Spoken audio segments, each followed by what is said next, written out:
Greetings to one and all. This will be my 10th tutorial on how to play a Ventrue character vampire in Vampire the Masquerade role-playing game, either a board game or on the forum.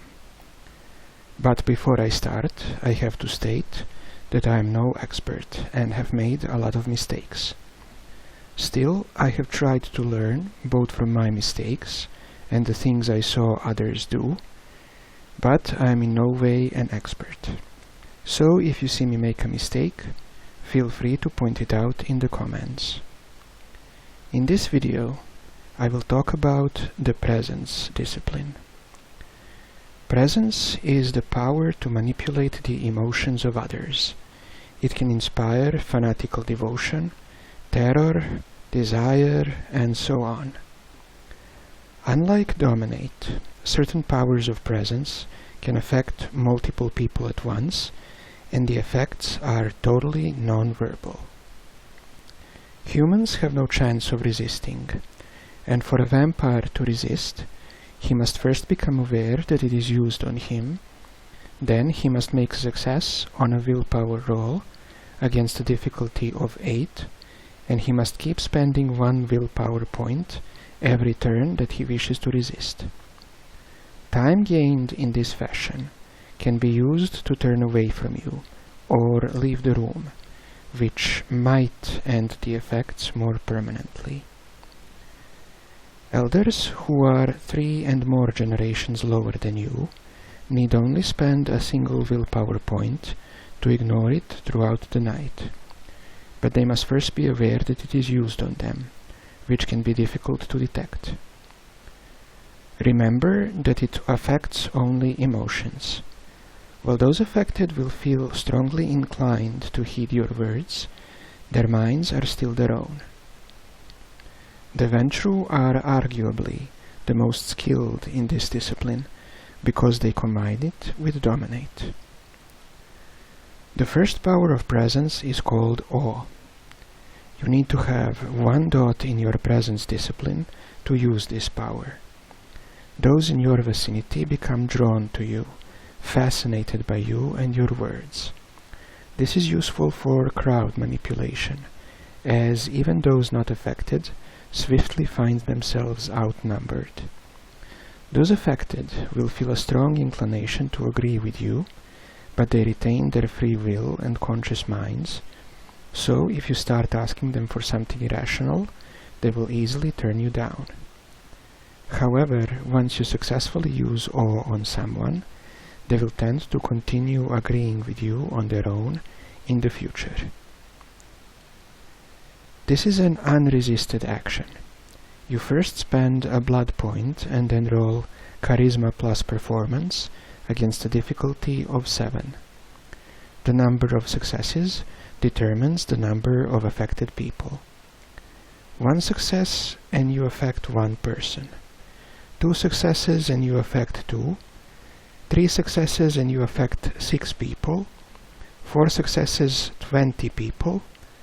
And 5 successes you affect everyone around you. The effects remain until the end of the scene or until you choose to drop it. The subject can spend a willpower point to resist it for 1 turn, and they must continue to do so while they are near you. When they spend the number of willpower points equal to your number of successes, they shake off awe completely and remain unaffected for the rest of the night. The next power of presence is called dread gaze. You need to have 2 dots in your presence discipline to use this power. You bare your fangs and claws at your opponent, hissing and snarling, thus stupefying him into immobility or fright. This power only works against a single opponent in a single turn. This is also an unresisted action. You roll charisma plus intimidation against the difficulty of the target's wits plus courage. 1 or 2 successes means that the target is cowed, whereas a failure means that the target is startled but nothing more. 3 or 4 successes mean that the target runs away in fear. If he has nowhere to run, They will claw at the walls or try to burrow into the ground, trying to get away. Moreover, each success will subtract one of the action dice from your opponent in the next turn, regardless of which ability and attribute he intends to use. It is also possible to use this power as an extended action, gradually collecting successes and then using them all at once against the target to completely deplete his dice pool for the next action. Once you have done this, he is completely cowed, curling on the ground and weeping. Failing in this extended action means you would have to start over, and a botch means that the target finds your performance comical and gains immunity to all your presence powers for the rest of the story. The third power of presence is called entrancement. To use this power, you must have 3 dots in your presence discipline. With this power, you convince another to serve you, to be your friend and your loyal follower, making them enchanted with you and wanting to serve your needs. This can be used on only one person at a time. However, unlike Dominate 4, conditioning, the subject will retain their free will and intellect.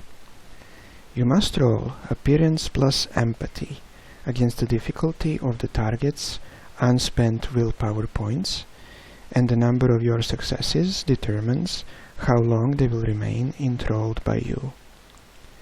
If you botch, the subject cannot be entranced for the rest of the story. 1 success, they are entranced for 1 hour. 2 successes for 1 day. 3 successes for 1 week. 4 successes for 1 month.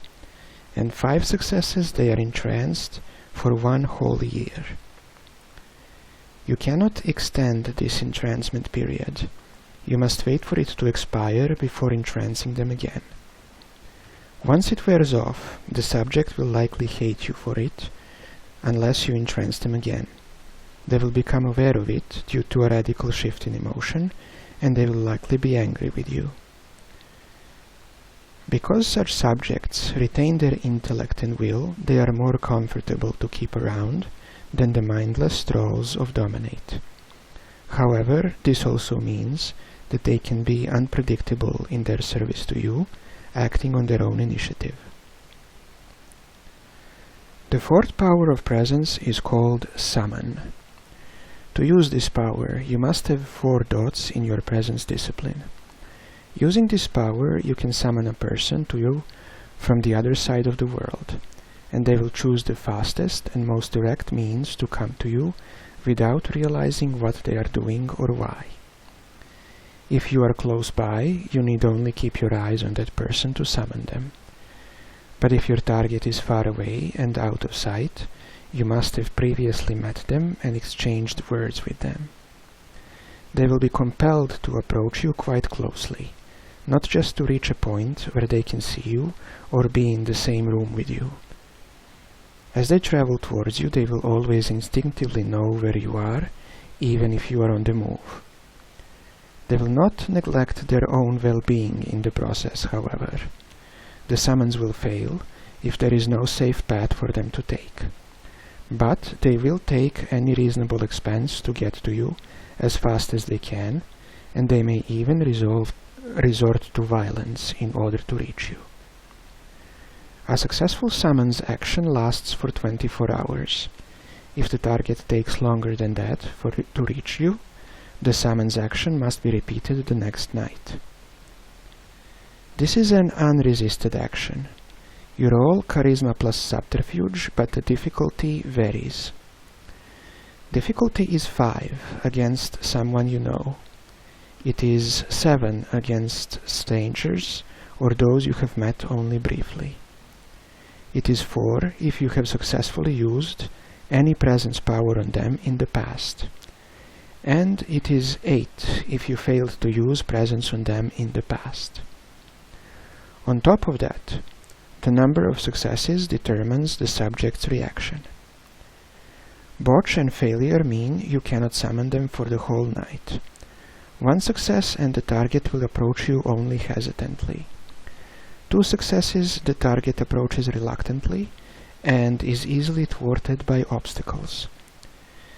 3 successes, the target approaches with reasonable speed. 4 successes, they will come to you with haste, overcoming any obstacles. 5 successes, and they will run towards you, scrambling to get to you. The 5th power of presence is called majesty. To use this power, you must have 5 dots in your presence discipline. With this power, you increase the strength of your aura 1,000 times, broadcasting respect, fear, devotion, or all of those at once to everyone around you. People will scramble to obey, and even the most dauntless find it almost impossible to resist. The effects last for 1 scene. You roll no dice, but you must spend a willpower point. The subject may choose to roll courage against the difficulty of your charisma plus intimidation, and the success means he can resist briefly. Even so, he feels the weight of your displeasure crushing down on him, and the few who manage to fight off the effects are swiftly shouted down by the many under your control. A failure means he will grovel before you, regardless of who is watching. However, wise Ventrue use this reluctantly, because of its powerful effect. If you use this to bring a person of power to their knees, groveling before you, that person will lose the respect of their peers and subordinates, making them useless to you in the future. So, that is it for my 10th tutorial. If this was helpful to you, please leave a like, and I'll see you again soon.